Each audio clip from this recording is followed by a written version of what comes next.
Hey guys, iPhone 14 pro versus iPhone 15. എനിക്ക് ഈ video 4 മിനിറ്റിനകത്ത് ചെയ്യണമെന്നുണ്ട്. എൻ്റെ കഴിഞ്ഞ വീഡിയോയ്ക്ക് ഒരുപാട് കമൻറ്റ്സ് വന്നു ഈ വീഡിയോ ചെയ്യാൻ, അതുകൊണ്ട് തന്നെയാണ് ഞാൻ വീഡിയോ ചെയ്യുന്നത്. സോ ഫസ്റ്റ് തിങ് ഇസ്, എനിക്ക് പറയാനുള്ള ഐഫോൺ 14 പ്രോയും ഐഫോൺ 15 നിങ്ങൾക്ക് ഏറെക്കുറെ ഒരേ പ്രൈസിന് കിട്ടുമെന്ന് വെച്ചോ. ഇപ്പോൾ ഒരു ഫ്രഷ് ഐഫോൺ 15 എടുക്കുന്ന പ്രൈസിൽ നിങ്ങൾക്കൊരു അത്യാവശ്യം നല്ലൊരു റിഫബ്രിഷ്ഡ് അല്ലെങ്കിൽ ഒരു യൂസ്ഡ് ക്ലീൻ ഐഫോൺ 14 പ്രോ കിട്ടുവാണെങ്കിൽ ഞാൻ പറയും ഡിച്ച് ദ ഐഫോൺ 15. എപ്പോഴും ഐഫോൺ 14 പ്രോ കൺസിഡർ ചെയ്യുക. കാരണം രണ്ടെണ്ണമാണ് എനിക്ക് മെയിനായിട്ട് പറയുന്നത്. ഒന്ന്, അതിൻ്റെ ക്യാമറ സിസ്റ്റത്തിൽ addition of A 3x telephoto. നിങ്ങൾക്ക് അത്യാവശ്യം ഫോട്ടോ ഒക്കെ എടുക്കാൻ അറിയാം, നിങ്ങൾക്ക് അത് യൂട്ടിലൈസ് ചെയ്യാൻ അറിയാമെങ്കിൽ നിങ്ങളുടെ ഫോട്ടോഗ്രാഫി ഗെയിം അതിൽ ഒരു നെക്സ്റ്റ് ലെവലിലേക്ക് കൊണ്ടുപോകും. And cinematic videos, guys, cinematic വീഡിയോസിനെ കുറിച്ച് പറയുമ്പോൾ 3x അവിടെ ഉള്ള ഒരു കിഡിൽ അഡീഷനാണ്. അത് ഉപയോഗിച്ചിട്ടുള്ളവർക്ക് മാത്രമേ അറിയാവുള്ളൂ. ആ 3x സിനിമാറ്റിക് ഫുട്ടേജസ് വേറെ ലെവൽ ലീഗിലാണ്.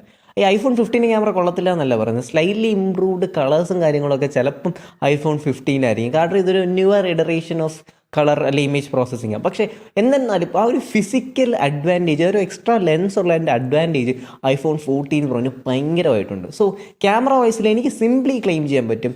കളേഴ്സിനും കാര്യങ്ങളൊക്കെ ചെറിയ വ്യത്യാസങ്ങളും ഇമ്പ്രൂവ്മെൻറ്റ്സും ഐഫോൺ 15 ഉണ്ടെങ്കിലും കളേഴ്സും കാര്യങ്ങളൊക്കെ ചെറിയൊരു അപ്ഗ്രേഡ് അല്ലേ വ്യത്യാസം ഉണ്ടെങ്കിലും എനിക്ക് പറയാൻ പറ്റും ആ ഒരു എക്സ്ട്രാ ലെൻസ് ഉണ്ടായതുകൊണ്ട് 14 പ്രോൻ്റെ camera unparallelly better than iPhone 15. And second thing is that superior display. Guys, ആ ഡിസ്പ്ലേനെ കുറിച്ച് പറയാണ്ടിരിക്കാൻ വയ്യ. നിങ്ങൾക്കൊരു ഈ സെയിം പ്രൈസിന് ആപ്പിളിൻ്റെ 120 ഹെർട്സ് ഡിസ്പ്ലേ കിട്ടുന്നൊരു ഫോൺ 15 എടുക്കുന്നവരെ 14 പ്രോ കിട്ടുവാണെങ്കിൽ എന്തായാലും അതേ എടുക്കാവൂ.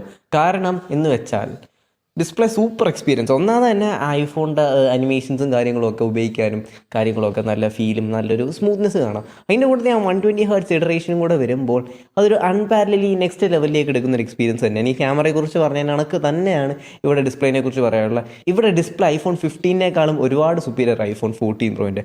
പിന്നെ ചെറിയ ഇമ്പ്രൂവ്മെൻറ്റ്സ് അല്ലേ, ചെറിയ എന്തൊക്കെ ഐഫോൺ 15 ബെറ്റർ ആയിട്ട് ചോദിക്കുന്നതെന്ന് വെച്ചാൽ ഫോട്ടോയിൻ്റെ ഇമേജ് പ്രോസസ്സിങ് എനിക്ക് ചിലപ്പോൾ തോന്നിയിട്ടുണ്ട്. വൈറ്റ് ബാലൻസിങ്ങും കോൺട്രാസ്റ്റൊക്കെ ചിലപ്പം ഐഫോൺ 15 ചെറിയൊരു ഇമ്പ്രൂവ്മെൻറ്റ് ഉണ്ടായി തോന്നി. രണ്ടാമത്തെ കാര്യം, slight improvement in the battery life. Slight എന്ന് പറഞ്ഞാൽ ഞാൻ ഈ 2 ഫോൺ എക്സ്റ്റെൻസീവ്ലി എൻ്റെ കയ്യിൽ വെച്ച് റിവ്യൂ ചെയ്തുകൊണ്ട് ഞാൻ പറയാൻ പോകുക, സ്ലൈറ്റ് ഒരു 10 അല്ലെങ്കിൽ 15 മിനിറ്റിൻ്റെ ഒരു വ്യത്യാസം എനിക്ക് നോട്ടീസ് ചെയ്യാൻ പറ്റിയിട്ടുള്ളൂ. ബാക്കിയുള്ള പെർഫോമൻസ് ആയിക്കോട്ടെ, സ്പീക്കേഴ്സ് ആയിക്കോട്ടെ, ഹാപ്റ്റിക്സ് ആയിക്കോട്ടെ, എനിക്ക് ഹീറ്റിംഗ് ഇച്ചിരി കൂടെ കൂടുതൽ ഐഫോൺ 15 കുറിച്ചാണ് പറയാനുള്ളത്.